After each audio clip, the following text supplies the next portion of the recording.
Hello everyone, আবারও চলে এলাম একটা নতুন ভিডিও নিয়ে। আর বহুদিন পর এসেছি, তো ভিডিওটা একটু ইন্টারেস্টিং হতে চলেছে। আর আমাদের কলেজে সরস্বতী পুজোর জন্য দেখতেই পাচ্ছ কীরকম তোড়জোড় তৈরি চলছে। আর এই দেখো, ওইদিকে চলছিল আলপনা প্রতিযোগিতা, আর তার জন্য আমাদের সাইকেল স্ট্যান্ড দিয়ে বেরোতে হচ্ছিল। আর এখানে তো সাইকেলের পুরো গোডাউন হয়ে গেছে, কারো কারো সাইকেল লাগলে চলে আসবে, নিয়ে যাবে। আর এখানে দেখো, এই যে আলপনা প্রতিযোগিতাগুলো চলছিল, তবে আমরা পার্টিসিপেট করিনি। ফার্স্ট সেমিস্টারে কেউই করেনি, কারণ ফার্স্ট সেমিস্টারে সবারই এক্সাম চলছে, ইন্টারনাল, তবে একদিনের জন্যই। আর এই দেখো, এখানে শাড়িগুলো কি সুন্দর, তাই না?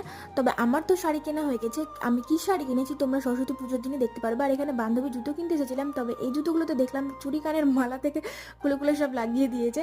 আর এইখানে তোমাদের দেখো কি সুন্দর সুন্দর সরস্বতী মূর্তি, এত সুন্দর লাগছিল তোমাদের কি বলি। তো সরস্বতী পুজো তো আর মাত্র 2 দিন বাকি। তো তোমাদের সরস্বতী পুজো নিয়ে কি কি প্ল্যান, তো তোমরা কমেন্ট করে জানাবে। আর এই ভিডিওটা ভালো লাগলে একটা লাইক করে দেবে। তো চলো, আজকের ভিডিওটা এই পর্যন্ত।